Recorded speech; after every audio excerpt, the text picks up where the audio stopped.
ఎట్టి పరిస్థితుల్లో ఎక్కడ కూడా అవినీతికి ఆస్కారం లేకుండా ఒత్తిడికి లొంగకుండా ఖచ్చితంగా వాళ్ళందరినీ కూడా ఈరోజు ఎన్నికల వరకు తీసుకొచ్చిన వారిని మనస్ఫూర్తి అభినందిస్తూ ఉన్నారు. ఈరోజు ఎన్నో రకాల ప్రలోభాలకు గురి చేయాలని ప్రయత్నం చేసినా, ఎన్నో రకాల కోట్లలో తీసుకెళ్లి సమస్య సృష్టించాలని ప్రయత్నం చేసినా ముందు గౌరవ హైకోర్టు కూడా ప్రత్యేకంగా ధన్యవాదాలు తెలియజేస్తా ఉన్నాం. ఈరోజు ప్రజాస్వామ్యాన్ని కాపాడే దిశగా ఈరోజు ఎన్నికలు జరిపించినందుకు వారికి కూడా ప్రత్యేకంగా ధన్యవాదాలు తెలియజేస్తా ఉన్నాను.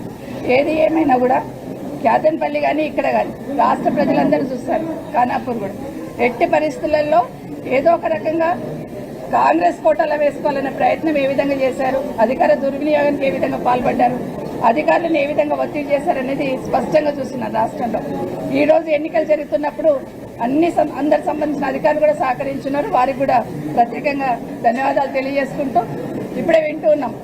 ఏది ఏమైనా అరాచకం సృష్టించాలనే ప్రయత్నం ఈ రాష్ట్ర ప్రభుత్వంలో ఉన్న వాళ్ళందరూ చేస్తూ ఉన్నారు.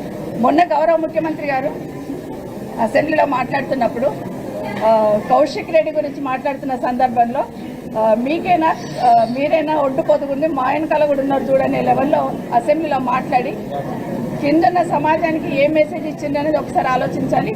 ఈరోజు గజ్వేల్ క్యాంప్ ఆఫీస్ మీద దాడి ఏదైతే జరిగిందో దాన్ని తీవ్రంగా ఖండిస్తాం. సమాజంలో అరాచకాన్ని సృష్టించాలనే ప్రయత్నమే ఏదో ఒక రకంగా డిస్టర్బ్ చేయాలనే ప్రయత్నమే చేస్తున్నారు. తప్పకుండా ప్రజలు గమనిస్తూ ఉన్నారు. ఇప్పటికే రాష్ట్ర ప్రజలందరూ కూడా గమనించున్నారు. కేసీఆర్ గారు ఉన్నప్పుడు ప్రశాంతంగా ఎవరికి ఇబ్బంది లేకుండా ఎవరు ఎక్కడ ఏ ప్రాంతంలో ఉన్నారో ఆ ప్రాంతాన్ని అభివృద్ధి చేసుకుంటూ ప్రశాంతంగా ఉండి రాష్ట్రాన్ని అల్లకల్లోలం చేసే ప్రయత్నం చేస్తూ ఉన్నారు.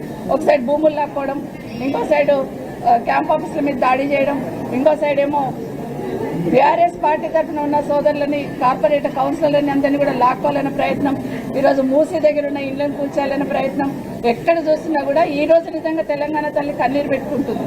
ఏ మూలకు చూసినా అరాచకం, ఏ మూలకు చూసినా భూములు లాక్కోవడం, ఏ మూలకు చూసినా ఇండ్లు కూలగొట్టడం. ఏది వద్దు, అధికారం ఉందని ఒక అధికార మదంతో ప్రభుత్వం ప్రవర్తిస్తుంది. ఖచ్చితంగా తెలంగాణ రాష్ట్ర ప్రజలందరూ కూడా గమనిస్తూ ఉన్నారు. వచ్చే కాలంలో తప్పకుండా బుద్ధి చెప్తారని కూడా తెలియజేస్తూ, ముఖ్యంగా ఈరోజు ఇబ్రాహీంపట్నం సంబంధించిన ప్రజలందరికీ కూడా ప్రత్యేకంగా ధన్యవాదాలు. కిషన్ రెడ్డి గారికి వాళ్ళ టీం అందరూ కూడా మనస్ఫూర్తిగా అభినందిస్తూ మరొకసారి కౌన్సిలర్ని కూడా మనస్ఫూర్తిగా అభినందిస్తున్నా. జై తెలంగాణ, జై కేసీఆర్.